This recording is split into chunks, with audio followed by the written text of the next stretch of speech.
Star Wars, nothing but Star Wars. Give me the Star Wars, don't let them end. Welcome to the LANCave. We're talking video games and movies and all kinds of geeky stuff, fun stuff, awesome stuff. If it's not fun for you, I hope you have fun watching us at least. I'm joined by Owen as per usual. We're hanging, and we're actually taking a slight break from the news. The Video Game Awards show is on tonight, but we're going to keep talking Star Wars, so stick around and talk some Star Wars with us. We're reviewing and revisiting all of the Star Wars movies leading up to Episode 9. All the proper movies, the trilogies, if you will, the trilogy of trilogies, as we've been reviewing the Skywalker saga. The Skywalker saga. Saga. Exactly. So we're this is, I think, where I got new hope for Star Wars, for lack of a pun. I absolutely loved Force Awakens. That's what we're talking about today, by the way, is Episode 7. Thoughts, feelings, all those things? I love Force Awakens. Yeah. It's kind of a rehash. I might just turn off my camera at some point. I know it's kind of a rehash, or it's kind of a redo of A New Hope, and it really is. I literally watched it like 2 hours ago. Yeah. But overall, I'm a big fan. Yeah. It is. I think there's a lot of it that people are saying, like, oh yeah, it's a rehash of A New Hope, and in some ways it is, in a lot of ways it is. But I think it's a really good, like, handing off of the torch, like passing the torch to the new generation. It also gets us back and grounded into what I would consider to be proper Star Wars. We have not only the old characters, but a lot of the tone is back to where it was. And I mean, of course, Jakku looks so much like Tatooine that it really helps that. Yeah, I absolutely love this movie. There's a lot of reasons that I like it, and I know there's a lot of fan service in this movie, but at the same time, it's not as bad as Solo. So. I mean, there's not a lot, but I mean, honestly, I don't think Solo's terrible. It's just not good. It's just so much fan service. Like, it's a movie of it's fan service. The movie is what Solo is how I feel. Force Awakens, I feel like there's fan service, there's nostalgia, but there's also really good handoffs. So we can talk about negatives and everything, but for the most part, I absolutely love this movie. And I love the cameos. Absolutely love the cameos in this movie. The ones that you know about, the ones that you don't, I think are just still special either way. Yeah, I was trying to like pick out like negatives today, and you're too busy smiling. Yeah, there's whenever I came to think about like the negatives of it, honestly, it's the planet killer. That's the biggest negative for me. Sure. I just didn't think it was necessary at all in any way, shape, or form. I figure if the not resistance. First Order. First Order. If the First Order is as bad as they say, and they're already like virtually more powerful than the New Republic, and if they're already more powerful than the New Republic, then what do we need a planet killer for? Well, and I mean the Star Killer base, as they refer to it as. I mean, obviously it's an homage to the original Skywalker name, but they don't need. If they were that, like, I agree. If they were that big and that powerful, they wouldn't need it. But at the same time, neither did the Empire. Like, it was a show of power, a show of no mercy in regards to how they viewed everyone else. So, yeah, I don't think it was needed. And it doesn't, for it being the size of a planet and all of that. Like, there's things we can nitpick in regards to how did the First Order get the amount of resources, the amount of ships, in this amount of time to be able to be a force to be reckoned with against the Republic. We're going to just see how bad I look. Do I at least sound okay? You sound okay. You're not getting choppy. I mean, you could try to reduce the quality if you want to reduce the output. Yeah, I'll try and fix that. Try that up. But yeah, it's just after the Death Star 2, like just like we talked about in Return of the Jedi, like the first Death Star was awesome. It's iconic, and then the Death Star 2, it's like you guys already lost one. It takes so many resources. Yeah. And then in this case, they're building it out of an entire planet. Yeah. The only reason I could think of to use a planet would be like you're taking like maybe it helps in regards to building resources. Maybe that's why. But at the same time, if it's literally a planet, how does it move? Yeah. In comparison, like the Death Star makes some sense. I know it's sci-fi fantasy and everything, but it doesn't quite add up when it comes to that. I know one of my wife's biggest issues that we got into an argument, because she doesn't like it as much as I did. She didn't hate it, but she just doesn't. She's like, "Why another desert planet? Like, I understand that you're doing A New Hope, but why do you have to stick them on a desert planet?" You didn't. You totally didn't have to do that. I would agree with that. I think that it didn't need to be a desert planet. I know that they try to have variety in the old movies, and they didn't have that variety in the new movies, which kind of is disappointing, because we see that again when we go to episode 8. You're going to see a planet that it looks kind of like Hoth, but it's not Hoth. Those kind of situations. It didn't need to be a desert planet. I mean, but at the same time, you could also say like we didn't need to have a Millennium Falcon in this movie. It's there for nostalgia and it's amazing, but at the same time, that's why it's there. That's why they just happened to find the Millennium Falcon where they were. Or you could call it the Force and Destiny and everything, but that's the reason it's there, because we want to see the Millennium Falcon again. We want Chewie. Yeah. Yeah, and I think they did add variety. They had a forest planet, but again, we've had that. Indoor. And we've had a water planet. So it's like, how many different planets can you really get? But at the same time, sticking our main hero, just like our last main hero, on a desolate planet was kind of unnecessary. Yeah, no, I'd agree. It is unnecessary. But I think overall story, I mean, it's not the strongest, but I really enjoyed it. I like Finn. I like the setup of Finn, the very beginning, and Poe as well.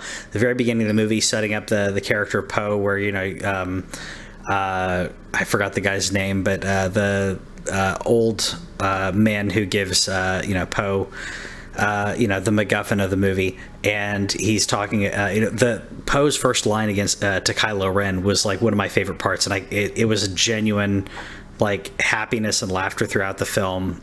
Throughout the theater, like when he says, "What happens next? Do you talk first, or do I talk first?" It's great, and that's the reason that they brought him back, because he was supposed to die in the beginning of the movie. You do too good of a job. Yeah, exactly. You do too good of a job. You're like, okay, we got to bring this guy back. Finn is great as well. This is the first stormtrooper that we see without a mask, other than I think there's a Return of the Jedi scene where you see one of them take off his helmet when they're like captured and have their hands on their heads and stuff. But you're now seeing that we're not using clones anymore. They overtly say that later on in the movie. They're not using clones anymore. You see blood in one of these, which obviously is a way to mark him and also show the humanity of the people who are in within the thralls of the bad guys, because they're not all evil people. The whole empire wouldn't have been evil people. There's evil from the top down, like Hitler and everything else. Like, that's the idea of the stormtroopers and everything. Like, it's not all 100% evil, but it is from the top. Yeah.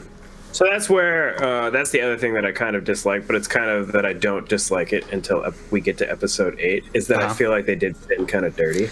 Yeah. Because he's really good. John Boyega does an excellent job with his lines. He delivers it well. Mm-hmm. He's got the right attitude. Him and Ray have a fantastic on-screen chemistry. Mm-hmm.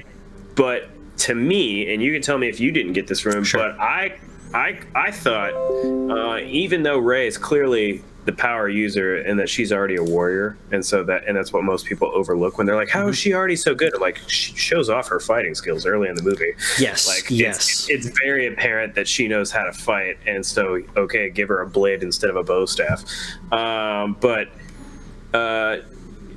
Finn, grabs the lightsaber. He fights a stormtrooper with it decently, not great, sure, but, confidently. He fights Kylo Ren, injures him once, even though he is already injured. But like, I thought that they were going to make Finn at least a force sensitive user. Yeah, I thought that they were going to do that and be something more than the bumbling buffoon that he ends up being in Episode 8. Poe continues to rock, but yeah, I agree. I think he could have been more. A lot, and like you said, a lot of people trash Rey and say like, "Oh, why is she able to do this? Why is she able to do that?" She shows in the very beginning that she's not only a pilot, but she also goes how to fend for herself. I will say that in her fight with Kylo Ren, I think she should have been able to hold her own, but maybe it was struggle a little bit more with it because you're talking, she's not as trained as he is, and he's used to just wiping people out. He got shot with a bowcaster, though. He did get shot with a bowcaster. And they showed multiple times in the movie how powerful Chewie's bowcaster was. That's true. Like, that is true. Blew a dude away. That guy, and he took it in the chest. Yeah. So he's clearly maimed. No, I agree. I just mean like. I think that's really fair. Yeah, I just mean like I would have liked to see it to feel like she was struggling more, like she doesn't know how to use the Force. It's like it's innate to her, which like a lot of people were complaining about, and I'm like, but that's kind of how like Luke Skywalker, he goes from not knowing what the Force is to being able to sense blaster bolts coming at him in like 8.5 hours. Like I don't like and seriously. And that's where like that rant that I've talked about before, like that Freddie Prinze Jr. Yeah, Freddie Prinze Jr.'s rant that nobody ever seems to recognize. The Force. This is just story-wise. The Force balances. Yeah, that's all the Force. So as soon as it awakened with her, and honestly, what I still thought was Finn before Rian Johnson took it away from him. The Force balances, and so she had skills. Should she have known how to like talk to the stormtrooper? Maybe not. Maybe not been able to do it, but like it was still cool seeing that focused in, and maybe it was one of those things where Luke Skywalker and Han Solo were apparently myths because they were legends, depending, and so maybe she heard a story at one point, like the Jedi could make you do whatever they wanted. Yeah, I mean, I would have written that scene to where she like tries to do that, and the stormtrooper looks at her, and she does it again, and then he just hits her with the butt of his rifle, like. Because she's a prisoner, and like that's how she should be treated. Like it worked too well. You know who the stormtrooper was, though, right? That's the one guy I really know about, other than Phasma, because Phasma's. Yeah, I wouldn't call that a cameo though. Yeah. But this Daniel Craig, playing that stormtrooper, didn't voice it though. Like he didn't know this, but they voiced him over with some of the voice actors from Clone Wars. So I didn't know that. Yeah, so they picked one of the guys who does. They would do Clone Wars when there's not supposed to be clones. Yeah, I think it was like more of an homage to be like, okay, let's bring in these voice actors who are true to the series. It wasn't about it being a clone, but there is something about the classic cadence of a stormtrooper. And because he didn't make it sound like one of the clones, he makes it sound like a traditional stormtrooper. And there's something about that cadence and the way that it works. So it's a great part. And Simon Pegg is in there. You recognize? I probably didn't recognize him. You knew about that, right? Yeah, he's in there. Yeah. Yeah. So I forgot it until you told me, but I did. Those are the only two I know about. Yeah, and then the guy from I always forget the guy's name. Matt something is in Heroes. Is one of the pilots of the X-wings. But there's probably other cameos that I'm forgetting. Sure, as the makeup of people, there's plenty of people in the bar that there could be. Oh, sure, probably. There's probably a lot of not spoilers, a lot of cameos we missed, so let us know in the comments what they are. But there's a lot of Easter eggs in the movie that we could probably go through, but that's not really what this is about.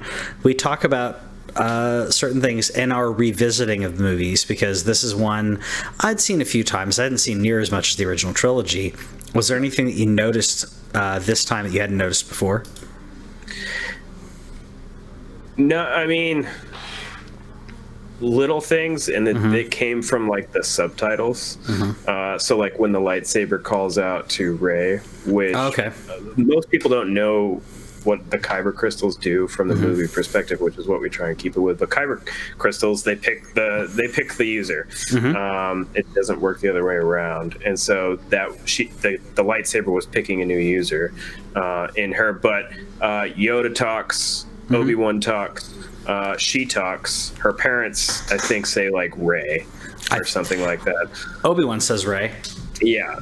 So Obi-Wan's talking to her. I wish that they had kind of revisited. I know Yoda shows up in Episode 8, but I wish that maybe Ewan McGregor had done like a thing since the. But I guess they did. He did because they didn't want to do Allen McGuinness. Well, no, Ewan McGregor does as well. He says these are your first steps. And that he does. That's him saying it, and that was recorded specifically for this. That was him. That's interesting because I just thought they were pulling from Episode 4, where Alex says that to Luke. These are these are your first steps into a bigger world. Yeah. So, but they had Ewan McGregor come in and voice that over. That's why it sounds different. It's a different cadence, a different younger sounding voice. And then Alec Guinness they took was only the part where he says Rey, which they had to like use some sound engineer like magic to use different syllables to bring it together to make it sound like he's saying Rey, because they don't have a recording of Alec Guinness saying Rey. Yeah. So I thought that was really cool. It's kind of a magic moment to have that be brought on screen in. I don't think it was a sacrilegious way. I think it was just a nice homage to be able to hear his voice again was pretty cool. Yeah, and then other new thing. The only thing that I really focused on that was new is just like focusing more on Finn's character and why I really thought that JJ was setting him up to be a Force user. Yeah, because he seemed sensitive enough. And then it wasn't new. It's kind of something that I disliked, but it was also like I hadn't really thought about it before. Was like I'm really tired of this like seeing good in the mass murdering people. Like, when Leia's like there is good in him, and I'm like no, there's really not. There's nothing. Like Finn. That's who he's like. That's a person. He's like. That's a stormtrooper who, on his first mission, didn't kill anybody. That's a good person. That's somebody who has good in him. Yeah. This dude, you saw it. Like, just killed them all. Like, he killed that whole town. That was the Church of the Force for nothing. Yeah. Yeah. No, I agree. There's a lot of that, and I think the idea is like they're trying to find redemption, especially in people that are close to you and family members, and. Excuse me. At some point, you have to go, okay, but is this person redeemable anymore? I mean, I think that there's good in everyone, but it's like how, like at what point is the person no longer redeemable? And massacring children is a pretty bad, pick for that. Massacring anyone. Yeah, exactly. So mine was a small bit, but it was kind of like as soon as I heard it, I kind of was irritated. You could call it fan service, you could call it whatever, but like I feel like what's her name, Maz Kanata, when they go see her, which I loved the cantina. The music's Lin-Manuel Miranda, by the way, if you didn't know. Okay. So I liked that, but like as soon as you walk in, like right before you walk in, Han Solo says something like, she's been running this watering hole for 1,000 years. And immediately I was like, but did she have to be that old? Like, I felt like they were trying to bring another kind of Yoda-esque character. And then when you see her, she is, that wise, very extremely wise, small creature, amazingly portrayed and everything. But I just thought, did she have to be like 1,000 years old? Like, I mean, I don't know. It just felt like they were trying to either one up or get close to Yoda at that point. And I'm like, nah. Like, to me, it felt like they were taking away something special about Yoda. Everybody else, like Chewie's like, 220 at this point, and he's probably in his senior years. But at the same time, like, for something to be 900 years old, that's like, holy crap, I can't even fathom living that long. So I don't know. It just kind of irritated me. Yeah, and it's also like we don't like. I get the other thing about being like a Yoda thing is I hate not knowing what she is. It's the same thing with Yoda. Mm-hmm. Like I like, why don't we know this species and why is she the only one of them? Yeah, No, exactly, and I mean with like I said, Chewbacca, we know what Wookiees are. We know there are multiple of them. Film Theory, by the way, did an interesting thing as we're talking about the Yoda species, as it were. I think this has been spoiled already that Baby Yoda is a thing, but Film Theory, really, I know. Right? There might have been a GIF or two. The merchandise is everywhere. Yeah, so Film Theory did an interesting thing about like a Film Theory on YouTube. They were talking about the age, like, okay, he's a 50-year-old child, and basically saying like that actually makes sense with the lifespan of a species like Yoda, and it makes sense in how our evolution came, because we have, as you're going through this right now with your baby, basically our brains and our heads are so large in comparison to our bodies, in comparison to other things on the planet, that we give birth as a species earlier than we should. That's why our babies are completely helpless, and doctors refer to those years, that first year or 9 months of the baby, as the fourth trimester. I don't know if you've heard that like said before, but it's actually, and I looked it up and I'm like, oh crap, that's like an evolutionary term, but like maybe medical doctors don't talk about it as much, but it's basically like that's the reason why our babies don't like walk immediately like giraffes do, and it's specifically in regards to how our our brain development and everything was. So if you take a species like Yoda that's even more advanced, then yeah, that childhood is going to stretch out longer. So he may hit puberty when he's like, I don't know, 75 or 100. So adulthood's still a long time, but in the grand scheme of things, it's similar to us. I thought it was interesting. Yeah, no, and whenever I mapped it out, like, because Yaddle was like clearly an adult, and she was like half Yoda's age. Sure. So you're thinking like, okay, Yoda's old, and Yaddle is maybe in her 30s. I was just trying to figure out when he would talk, or like when. I assume it's a boy. I don't know. I assume it's a boy, but I don't know. Mando calls him a boy, so. Okay. I forgot about that. But yeah, let's say he starts talking when he's 70. I have a feeling that they may, just for cute points, like have him say a word like towards the end of the season. But anyways, we're not talking about Baby Yoda here. I like the character of Maz Kanata. I like Katana, whatever. I like her, but I don't like not knowing how did the lightsaber happen to be there. Like, how did this come back? And she's like, that's a story for another time. And I'm like, no. Like, let's talk about that for a minute. Like, whatever's going on, let's talk about that for a minute. How did you find this on Bespin? Were you on Bespin? Like, what happened? That's the story we never got. I think that led to like a theory of like, was she technically in the original? She obviously wasn't in the movies, but was she like in the area? Okay, like a Dash Rendar, Rendar kind of situation. She could have been. Maybe she happened to be there on Bespin when all of that goes down, because this. It's completely, feasible for anyone. No one died on Bespin other than, actually, I don't think anybody died. I know that like there's the big scare because the stormtroopers are going around and everything, but she could have been on there and found it. But I don't know. It's just like, it's so coincidental. But then again, the Force. That's what it's. We can call it lazy writing, but like the Force and Destiny are part of this lore. That's a part of Star Wars, and there's a reason for those things happening, and that's why there's a reason for Rey being the one who gets this lightsaber. It's the one that it calls out to her, and there's a reason why she can keep up with Kylo, which is what I think. Like I said, I just wish that it was a little harder for her to do it, but at the same time, like, I didn't really have a problem with her being good at defending herself, because that's what she had to do when she was on the planet. So yeah, and that's where I think people try too hard when it comes to being like a fan of Star Wars. I'm just like, it's not like anything in Star Wars has ever made any sense. Like, like Luke's whole transformation, we have no idea how, like, at most he was on Hoth. On Dagobah for a few months, and realistically, he's probably there a shorter amount of time, and he learns a lot. Goes to the dark side cave, and makes it through it, even though he technically fails. Sure.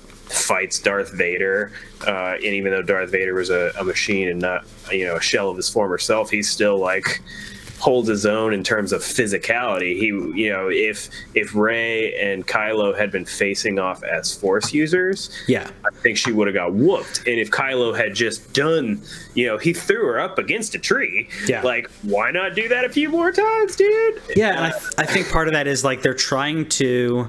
And again, part of this is conveyance. It's like what I want to believe they were trying to do versus what I see. I feel like the Kylo character, they're trying to set up that redemption arc with him. And I don't know if we're going to get a redemption and self-sacrifice, which is what I think is they're probably alluding to. But either way, I agree. If Kylo is not the completely merciless person that his grandfather was. I mean, yeah, we see some rough stuff from him, but like Adam Driver is portraying him as a tortured soul, and he's not. He is not as completely jaded and cold as Vader is, just massacring everyone. So I feel like it's not that he didn't want to kill her, but he's also intrigued by her. So there's some depths to that, but I wish that we didn't. I wish we had a different episode 8 so we could talk about like what it could have been, and obviously we're going to get episode 9, which hopefully gets us back on track. But what were they alluding? We're going to talk about episode 8, but have you seen all the quotes coming up? Like this last week, like JJ said some things, John Boyega said some things. They're not hating on it completely. Oh yeah, like, I did see that. Yeah, they're like, that's not the direction I would have gone. Like John Boyega is saying how he doesn't necessarily want to return unless the next trilogy goes like a different direction, and stuff like that. But again, we can talk more about that when we talk about episode 8. Sure. I mean, I think episode 7 is a great first entry to a new world of Star Wars, to a new and anytime you look at something like this, just like any type of series of films or anything like that, one of these could be the first for a generation. In this case, it's definitely a first for a generation who will remember this as their childhood Star Wars. Hopefully they will see how good 7 is compared to 8. But yeah, I thought it was great. I think it's a great passing of the torch. We have and we're spoiling this movie at this point, obviously. But it's old enough. But I'd say we've spoiled all of them. I will say that Han Solo dying, as much as people hated it, I was like, I didn't mind that because one, I think the character had already completed his arc by the end of Return of the Jedi. Maybe before Return of the Jedi. Well, no, by the end of Return of the Jedi, he'd completed his arc in what he's doing. It's the same reason I think Drax should die in Guardians of the Galaxy 3. He's completed his arc, so what is he doing now? And it gives a good spot for a character to die in a meaningful way. I think it was a good send-off for Solo, and Harrison Ford's been wanting to end that character. He wanted to die in Return of the Jedi. He wanted to die in Empire. He didn't want to come back in Return of the Jedi. He was like, okay, he's frozen and he's done, right? Like he's going to be a thing in Jabba's palace and we're done. Yeah. I mean, he wanted to, and then he wanted to die in Return of the Jedi, and he wanted to die in this, so he finally got his wish. But I think it worked well. I thought the death worked well. The thing that and one thing that I really like about this episode 7, which you hardly see her in the movie, but Billie Lourd in there working with Princess Leia, which is so cool. Yeah, and she's in 8 too, I think, and she might have even been in 9. She's going to be in 9. I think she's going to have a larger part in 9. Billie Lourd is Carrie Fisher's daughter. That's right. Sorry. Yeah, Carrie Fisher's daughter, and she obviously did a little bit in this. She's in American Horror Story, and she's good in that as well. She's a good actress, and like getting to like come out on her own without and showing that she can do that without just playing. She's never tried to ride her mother's coattails, but she's a good actress and very different. So I think she's awesome. Yeah. And that's somebody that we don't really talk about much is Leia's use here, and I understand that this movie's not about her. It's not really about any of the old guard. That's kind of the whole point of the trilogy. For those of you who don't know, Episode 9 was supposed to be kind of Leia's movie, and somehow JJ said he's managed to hopefully do some of that. We'll see how that goes.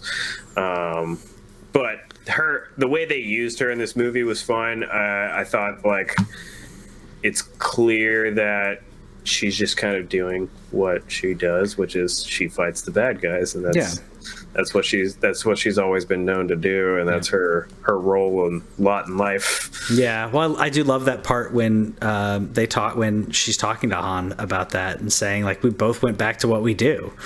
Like, they had trouble, and I thought that was a really amazing scene and impactful. The few lines that they say to each other and how meaningful they are, though, it's like, yeah, that makes sense. Like, being a parent was really hard for both of them. They didn't know how to deal with having Ben and with everything that was going on, so they just reverted back to what's easy. And that's real easy for people to do, is like, I'm just going to go back to what's easy because I don't have to deal with my problems. And that's what they both did in their own way. People talk about, like, oh, Han left her. I'm like, she kind of left all of it too. So yeah.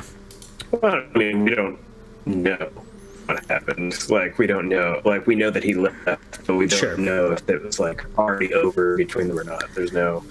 We don't have enough time to really talk about that. That's where, like, that's one thing that I kind of like about Star Wars, in the sense, like, we don't have to tie up every single loose end. Like, that's not the point. The point is that the universe, that the Star Wars universe is big, and there's always stuff happening in it. These characters are iconic and everything, but this is not necessarily about just them. Exactly. The world and the universe and the galaxy, in this case, is a huge place. Keep telling spin it. Yeah, so hopefully we get to see some other places that we haven't seen before. In Episode 9, I think we're going to see a lot of familiar places, but I want to see more unfamiliar places in Mandalorian. But we'll get to talking about that after the Mandalorian wraps up. I want to see some narrative movement in Mandalorian. Yeah, me too. That's my complaint right now. Like, I've liked what I've seen, but I'm like, let's get back to the overall story arc, because right now the last 2 episodes have felt like a 90s episodic show, where I'm like, okay, I got action or whatever, but it's like, what we get a little bit episode season. Yeah, we're too far into this. I need overall narrative. I need to know what's happening. Hopefully this next episode does that. Anyways, we'll talk about that later, or sorry, not later. We'll talk about that after the season is over. But let us know what you thought about Episode 7. Did you think it's your favorite of the? Is it your favorite of the new trilogy? And do you like this better than the prequels? Yes. Yeah. Yes, so much better. Anyways, let us know in the comments, and we'll see you next time. Take care, everybody.